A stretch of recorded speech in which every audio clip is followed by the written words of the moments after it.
During my time at the University of San Diego, when I was studying in the Master of Science and Executive Leadership program, I had the opportunity to have one of the great servant leaders as my professor, who eventually became my mentor, my dear friend, and a co-author.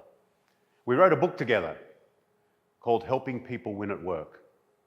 The tagline was, "I'm not here to mark your paper, I'm here to help you get an A."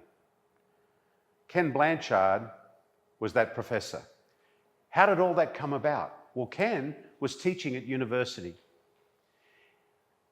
And he used to get criticism from the administration and the academic staff because Ken would give out the final paper at the beginning of the class. And they'd say, "What the hell are you doing, Blanchard, giving out the final paper?" He said, "Well, not only am I giving out the final paper, we're going to spend the rest of this time together learning the answers, because life is not about some silly distribution curve. Life is about helping people get A's." When Ken shared that, I thought, wow, what are we doing in organizations by having annual performance reviews? It's day 365. You walk in for your performance review.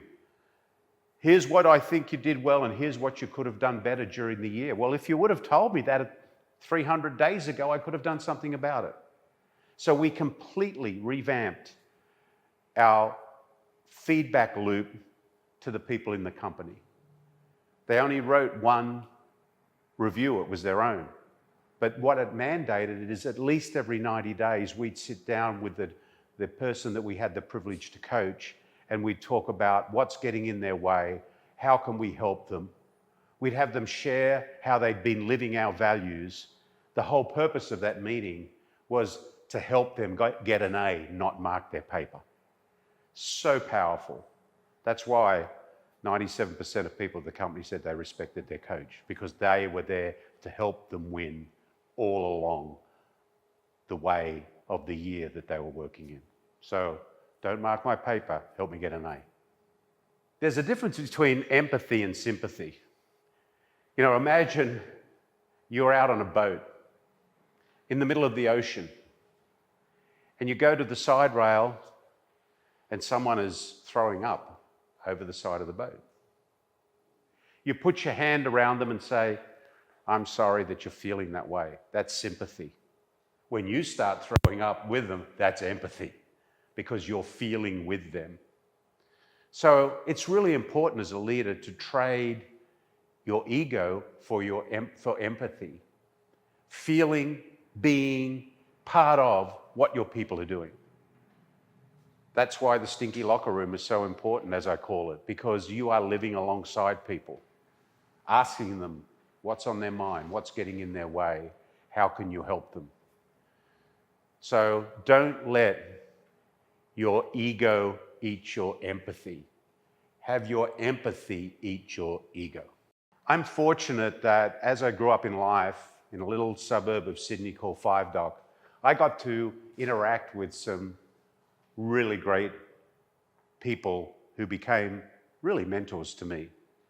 There was Warren Knox, who owned the local hardware store, Jack Lambert and Daphne Lambert, who owned the local sports store, John Eckley, who owned the local dry cleaning store. Each one of those people were brave enough to allow me to learn in their presence. Warren Knox one day was running out of the store and threw me the keys to his store. I think I was 17 years old. He'd had a death in the family. He said, "Take care of this place, I'll be back in a few days." What a responsibility.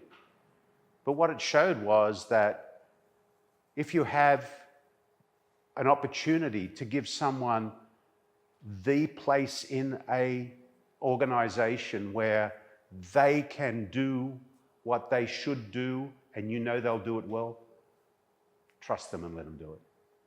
Mrs. Peel was an elderly lady that I delivered newspapers to. I was probably her connection with the outside world. I used to take her newspaper to her front door. She taught me the power of really caring for people. At the end of every week, and I don't know how she got them, she would give me a bag of what we called lollies. Some parts of the world would call candy. And it really proved to me that it's caring for people is a reward for not only them, but for you. When was the last time you thanked someone? When was the last time you entered a hotel at 10 o'clock at night and said to someone on the reception desk, "Thank you for being here"? Or are you that grumpy person that just got off the plane and demands a different room? Show people some care and some love. I got more upgrades on rooms by being nice than not being nice.